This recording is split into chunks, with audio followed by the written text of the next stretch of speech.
Le fui infiel a mi prometido y él me dejó, en el altar. Me llamo Giovanna y tengo 28 años, aunque hay mañanas en las que me siento como si ya hubiera vivido demasiadas vidas dentro de esta. Nunca fui una mujer temeraria, ni impulsiva, ni mucho menos de las que se entregan al caos por puro romanticismo. Siempre me consideré razonable, estable, una buena hija, una amiga decente, una mujer ordenada que hacía listas para todo. No recuerdo cuándo comenzó exactamente esa obsesión con que todo tuviera su lugar, pero supongo que fue un mecanismo de defensa, una forma de sostenerme en pie en medio de las expectativas de los demás. Nunca tuve espacio para la improvisación. Ni siquiera para preguntarme si lo que yo quería era lo que estaba haciendo. Simplemente seguía adelante, como si eso bastara. Mi infancia fue tranquila, sin grandes dramas ni carencias. Pero eso no significa que haya sido especialmente feliz. Era más bien, contenida. Una familia donde se hablaba bajo, se comía en silencio, se evitaban los conflictos y se premiaba la obediencia. Nunca supe si mis padres se amaban de verdad o solo eran buenos compañeros de rutina. Mi madre siempre fue serena, casi etérea, como si su vida le ocurriera desde lejos. Y mi padre, meticuloso, siempre a tiempo, siempre correcto. Me criaron para ser funcional, no para ser feliz. Eso lo entendí muchos años después, cuando me vi repitiendo los mismos gestos frente al espejo. Y así fui creciendo. Acumulando diplomas, responsabilidades, relaciones serias que nunca terminaban en escándalos, solo en frases como eres genial, pero siento que algo falta o no sé si estamos en la misma página. A veces me preguntaba si el problema era yo, si había algo roto en mi manera de querer. Pero luego me convencía de que simplemente no había encontrado al adecuado. Y entonces llegó Fabricio. Él no fue un rayo ni un torbellino. No me arrancó el aliento ni me hizo temblar las manos. No fue una de esas historias con adrenalina y finales trágicos. Fue calma. Estabilidad. Una seguridad envolvente que, en ese momento, sentí que era exactamente lo que necesitaba. Fabricio me miraba como si todo lo que yo era, con mis silencios, mis manías, mis estructuras, fuera suficiente. Y eso, en un principio, me hizo sentir salvada. Él no me pedía más. No me exigía demostrarle nada. Solo estaba ahí. Constante. Presente. Amable. Cuando me propuso matrimonio después de 3 años juntos, lo hizo en una cabaña rodeada de árboles, con una fogata improvisada, una copa de vino y la voz temblando un poco. Me arrodillé con él, no porque estuviera emocionada, sino porque me pareció lo correcto. Lo lógico. Lo que debía hacer. Dije que sí con la misma convicción con la que firmaba contratos o aceptaba promociones. Porque era el paso siguiente. Porque era lo que se esperaba. Porque todo en mí gritaba adelante, incluso si una parte muy profunda se mantenía en silencio. Como si estuviera esperando algo más, sin saber qué. En ese momento, no lo sentí como una traición a mí misma. Lo sentí como madurez. Como la elección de alguien que ya dejó atrás las fantasías infantiles. Amaba a Fabricio, o al menos eso me repetía. Tal vez no como en los cuentos, pero sí con una ternura que creía suficiente. Lo miraba dormir y pensaba, él me cuida, él no me va a fallar. No era fuego, pero era hogar. O al menos eso quería creer. Después del compromiso, no hubo fuegos artificiales en mi pecho. No hubo lágrimas de emoción ni esa sensación de esto es lo que siempre soñé. En su lugar, hubo una paz tibia, casi artificial, como cuando uno entra a una habitación perfectamente decorada y sabe que todo está en su sitio, pero igual se siente ajeno. Fabricio me abrazaba con fuerza y yo fingía que esa calidez me alcanzaba por dentro. En realidad, lo único que me alcanzaba era una rutina que ahora tenía fecha límite, el día de nuestra boda. Todos parecían felices por nosotros. Todos menos yo, aunque lo disimulaba bien. Me volví una experta en sonreír mientras apretaba la mandíbula, en decir sí, estoy emocionada mientras por dentro repetía no sé si quiero esto. ¿Pero quién escucha a una mujer que lo tiene todo? Nadie se cuestiona a la novia perfecta. La gente solo quiere que le muestres la sortija, que les digas cuántos invitados, qué color tendrán los manteles, dónde será la luna de miel. Nadie pregunta si todavía tienes hambre de vivir otra vida. Nadie se interesa por tus grietas si todo en la superficie parece pulcro y estable. Y eso era Fabricio, pulcro y estable. Era el tipo de hombre que todas mis amigas me decían que no dejara ir. Responsable, cariñoso, con un trabajo sólido, con valores claros, con esa capacidad de hacer que todo parezca seguro. Y yo le tenía cariño, mucho cariño. Me cuidaba, me respetaba, me conocía. Pero no me tocaba el alma. No incendiaba mis sentidos. Y quizás eso no era su culpa. Quizás era la mía por necesitar un poco de caos después de toda una vida construida para encajar. A veces lo miraba dormir y me sentía culpable por lo que pensaba. Otras veces lo miraba mientras hablaba de proveedores, de cuotas, de finanzas, y me daba miedo que esa fuera mi vida entera, una sucesión de decisiones prácticas al lado de alguien que jamás me haría daño. Pero tampoco me rompería los esquemas. Me preguntaba si era justo casarse sin mariposas, sin esa urgencia de tocar al otro, sin esa necesidad de escribirle solo para escuchar su voz. Pero me callaba, porque ¿acaso no eso era el amor adulto?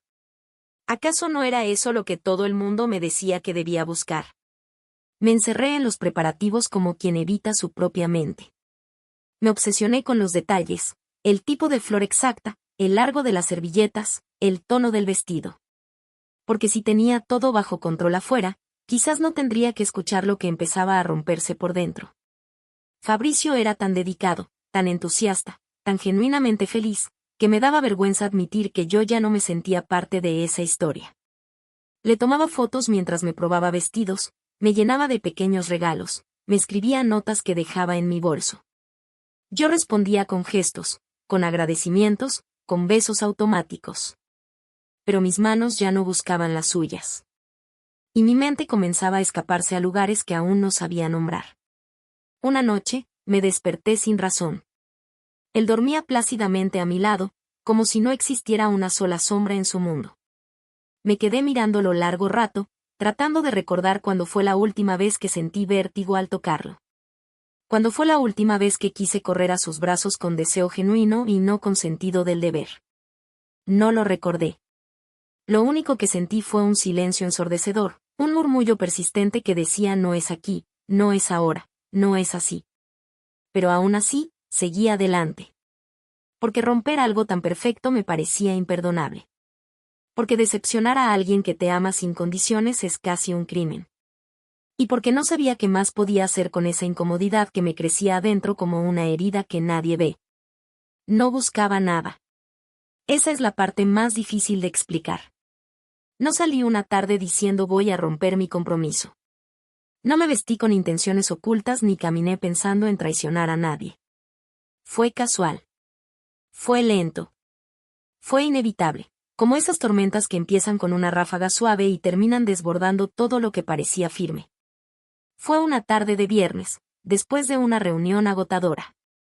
Necesitaba respirar. Me metí en una cafetería pequeña, casi vacía, de esas que no tienen cadena detrás, con aroma a madera y canela. Me senté junto a la ventana, pedí un café negro y abrí un libro solo para fingir que estaba ocupada. Quería estar sola. O al menos eso pensaba. Hasta que él apareció. Lucas.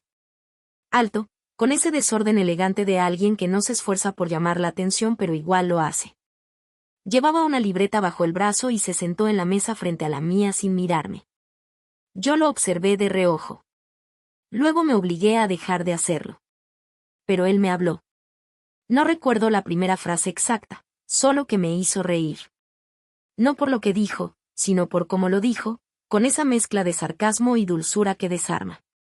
Era la risa de alguien que no se sentía observado. Y me di cuenta de que hacía mucho no me reía así. Que hacía mucho no me sentía vista sin el filtro de ser la prometida de alguien. Volví a esa cafetería varias veces. Algunas sin planearlo. Otras con la excusa de necesito un café lejos de casa. Y él estaba ahí. No todos los días, pero lo suficientes como para convertir ese lugar en un secreto. En un rincón al que podía ir sin expectativas. Lucas y yo no hablábamos de grandes cosas. Pero nuestras conversaciones eran un descanso del mundo. Él era escritor freelance. Irónico. Pasional. De esos que cuestionan todo, incluso lo que parece obvio. Me preguntaba cosas que nadie más se atrevía a preguntar. Y lo hacía con una naturalidad que desarmaba mis respuestas ensayadas. Comenzó la costumbre. Un café, una charla. Un mensaje. Una sonrisa. Y luego más. Hasta que un día no fui por el café. Fui por él. Y eso lo cambió todo. No fue brusco. No fue vulgar. Fue una lenta invasión de mi espacio emocional. Comencé a escribirle en horarios que antes dedicaba a Fabricio. Comencé a pensar en su voz al despertar. Comencé a vestirme con la posibilidad de cruzármelo. No lo toqué. No lo besé. No crucé esa línea. Pero ya era infidelidad. Porque lo emocional también traiciona. Lucas empezó a mirarme distinto. Como si supiera que yo estaba al borde. Y una tarde, simplemente me dijo, no sé qué estás haciendo, pero yo no sé si puedo ser solo tu escape. Me quedé muda. Porque él tenía razón. Porque yo no estaba siendo justa con nadie. Porque lo estaba usando como una válvula de oxígeno mientras pretendía que mi otra vida seguía intacta. Pero no me alejé. Una noche, llovía. Yo estaba sola. Fabricio estaba en casa de sus padres revisando detalles de la boda. Lucas me escribió. Me dijo que también estaba solo. Que necesitaba hablar. Fui. Porque era fácil decirme a mí misma que solo hablaríamos. Que era inofensivo. Que todavía no era tarde. Y ahí, en su departamento cálido, con el ruido de la lluvia como fondo, crucé esa línea. Una de esas que no tiene retorno. Que no se olvida. Que deja marcas incluso cuando cierras los ojos y tratas de fingir que nunca pasó. Y cuando me fui esa noche, no lloré. No porque no me doliera. Sino porque aún no sabía cuánto iba a doler después. Porque aún no sabía que esa sería la primera piedra del derrumbe. Y que yo misma había soltado la mano que más me sostenía. Desde aquella primera vez, todo cambió. Aunque intentara actuar como si no hubiera pasado nada, aunque al llegar a casa me duchara con fuerza y me mirara en el espejo repitiéndome que esto era solo un error, no podía engañarme. El cuerpo tiene memoria. Y el alma, también. Lo que pasó con Lucas fue más que un desliz físico. Fue una grieta que se abrió y que ya no podía cerrarse. Era como haber probado un aire nuevo después de haber vivido años en la misma habitación cerrada. Me repetía que fue solo una vez. Que no volvería a pasar. Que era una especie de despedida silenciosa de una parte de mí que necesitaba dejar morir. Pero todo eso eran excusas mal armadas. Lo sabía incluso mientras las pensaba. Porque lo que vino después no fue culpa del destino ni de un error de cálculo. Fue elección. Fue repetición. Fue deseo vestido de justificación. Volví a ver a Lucas.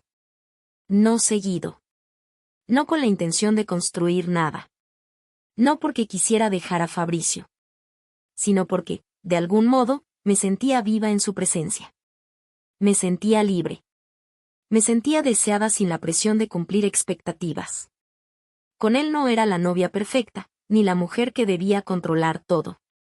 Con él, simplemente era yo, con todas mis dudas, mis ganas mal resueltas, mi cuerpo inquieto y mi mente revuelta.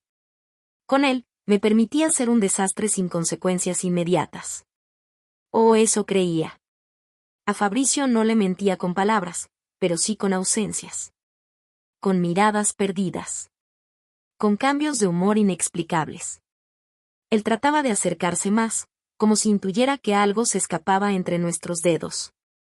Me preguntaba si todo estaba bien. Me abrazaba por la espalda cuando cocinaba. Me hablaba de hijos, de viajes, de cosas a largo plazo. Y yo sonreía, asentía, le devolvía los besos. Pero me sentía como alguien interpretando un papel. Como si mi vida ya no me perteneciera del todo. Algunas noches dormía en su cama y, al cerrar los ojos, recordaba la forma en que Lucas me miraba cuando pensaba que yo no lo notaba.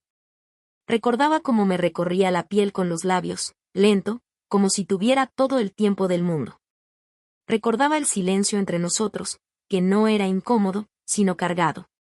Y entonces sentía culpa, sí.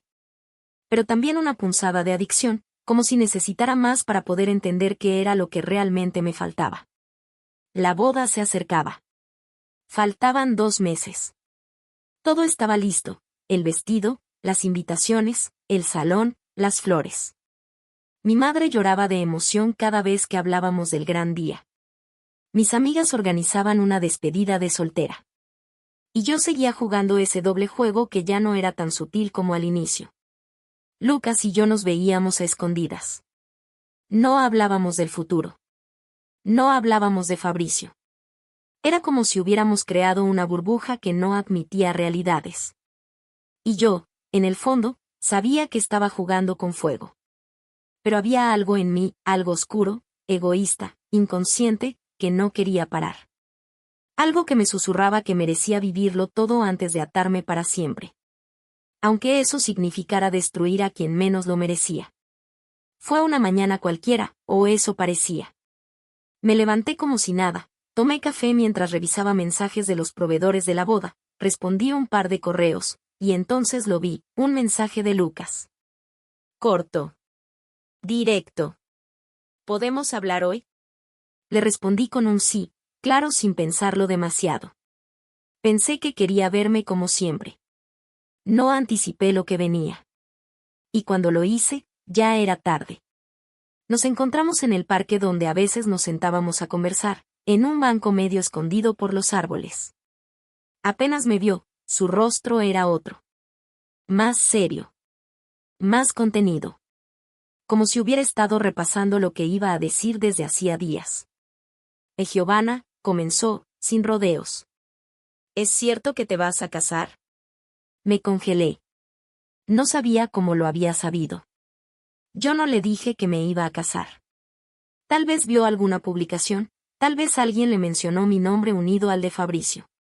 No lo supe entonces, y nunca se lo pregunté. Solo asentí, en silencio, como una niña atrapada con las manos en el frasco de galletas. Lucas se quedó quieto unos segundos. Luego, sin alzar la voz, me dijo algo que aún me retumba. Yo no soy un juego, no soy una aventura, no soy alguien con quien vienes a olvidarte de tu vida real, creí que eras distinta.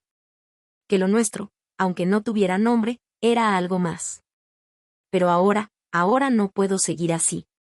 Dime que no te cases, dime que hay algo en ti que quiere quedarse conmigo. Dime que esto no fue solo distracción. Me costó mirarlo. No porque no sintiera algo, sino porque me sentía desnuda, vacía, en evidencia. Como si todo lo que había logrado ocultar hasta entonces se desmoronara con una sola frase. Pero no dije lo que él esperaba. No lo abracé. No lloré. No prometí cambiar nada. Solo suspiré y bajé la mirada. No mezcles las cosas, Lucas, murmuré. Tú sabías desde el principio que yo tenía otra vida. Nunca te mentí. Y él, dolido, retrocedió unos pasos. ¿Eso es todo lo que tienes para decirme? Después de todo, no puedo arruinar todo lo que construí con Fabricio por algo que, dudé, buscando palabras suaves, por algo que no tiene un lugar real. ¿Y lo nuestro qué fue entonces? Preguntó, casi con rabia contenida. No supe qué decir. No porque no tuviera una respuesta, sino porque sabía que cualquier cosa que dijera sería cruel o cobarde. Así que me fui. Me alejé de él sin mirar atrás. Esa misma noche lo bloqueé. WhatsApp, Instagram, todo. Como si con eso pudiera borrar la existencia de lo que habíamos vivido. Como si con eso pudiera regresar a ser solo la prometida perfecta. Me dormí con el corazón apretado. Pero con la decisión tomada. Me iba a casar. Lo de Lucas no tenía sentido fuera de ese espacio escondido. Mi verdadera vida era otra. O al menos eso quise creer. Hasta que llegó el día de la boda. El salón estaba lleno. Las luces, tenues pero cálidas. Las flores blancas colgaban en los arcos como en los cuentos. Mi vestido era perfecto, ajustado al cuerpo, con encaje en las mangas y una pequeña cola que mis amigas ayudaban a acomodar. Todos sonreían. Todos lloraban de emoción. Todos creían estar presenciando el inicio de una historia feliz. Menos yo. Y menos él. Fabricio estaba de pie en el altar, con el rostro más sereno que jamás le había visto. No sonreía, pero tampoco mostraba enojo. Solo una calma helada. Una calma que entonces no supe leer. Caminé hacia él con pasos lentos, sintiendo que cada paso me acercaba al abismo. Cuando llegué a su lado, él me miró. No me tomó la mano. No me susurró «estás hermosa». Solo me sostuvo la mirada con una fuerza que me partió por dentro. Y entonces, sin previo aviso, sin temblar, habló. «No puedo hacerlo, Giovanna». El silencio fue absoluto. El sacerdote titubeó. Mi madre soltó un leve grito. Yo me quedé paralizada. «No puedo casarme contigo», repitió, más bajo esta vez, solo para mí. Sé lo de Lucas. Sé todo. Desde hace semanas. El mundo se quebró en un solo segundo. Como si todas las paredes que me protegían se hubieran desplomado encima. No pude decir una palabra. Él respiró hondo, tragó saliva y bajó la vista. Luego la levantó, con una tristeza profunda. Te amaba, Giovanna. Con todo. Con cada parte de mí. Pero merezco algo más que esto. Merecía la verdad. Y se fue. Así. Con dignidad. Con dolor. Pero firme. Yo me quedé allí, sola, frente a todos. Todo fue un caos. Llevaba 2 días sin salir del cuarto de mi infancia. Había dejado el vestido colgado en el perchero, aún cubierto por la funda blanca que debía protegerlo del polvo, pero no de la vergüenza. En la casa de mi madre el tiempo pasaba lento, como si el reloj se negara a seguir su curso sabiendo que lo único que podía traer era más vacío. Ella me preparaba comida, me hablaba en voz baja, y aunque no me lo decía, sus ojos estaban llenos de decepción. No por Fabricio. Por mí. Porque no entendía en qué momento me había perdido tanto. No dormía. Apenas comía. Revisaba el celular cada 5 minutos, esperando que Fabricio me escribiera algo. Una palabra, un insulto, lo que fuera. Pero no llegaba nada. Solo el silencio. Ese silencio peor que el grito. Esa tarde, mientras estaba sentada en la cama con la espalda contra la pared, recibí un mensaje de un número desconocido. Lo abrí con la esperanza estúpida de que fuera él. Pero no. No podía dejar que se casara sin saber la verdad. Él merecía saberlo, Giovanna. Y tú no merecías esconderlo hasta el final. Te amé. De verdad. Pero lo que hiciste no fue solo cruel con él, también lo fue conmigo. Lucas. Sentí una rabia amarga subiéndome por el pecho. Una mezcla de vergüenza, dolor y traición. No porque él mintiera. Sino porque, en el fondo, yo sabía que era verdad. Y eso dolía más. Respondí sin pensar. Eres un miserable. Y luego lo bloqueé. Otra vez. Como si con ese acto pudiera silenciar las consecuencias de mis propios actos. Como si mi rabia pudiera tapar la culpa. Como si pudiera seguir enterrando lo que no quería ver. Después, tomé el celular y abrí el chat con Fabricio. Escribí su nombre. Luego lo borré. Escribí lo siento, y también lo borré. Intenté grabar un audio, pero solo pude llorar. Terminé enviando un simple «¿podemos hablar?». Pasaron horas. Nada. Al día siguiente. Nada. Y al siguiente. Lo mismo. Su silencio ya no era castigo. Era la nueva realidad. Fabricio había cerrado esa puerta, y no lo culpaba. Yo misma la había empujado con fuerza. Me quedé sola. Sin boda. Sin promesa.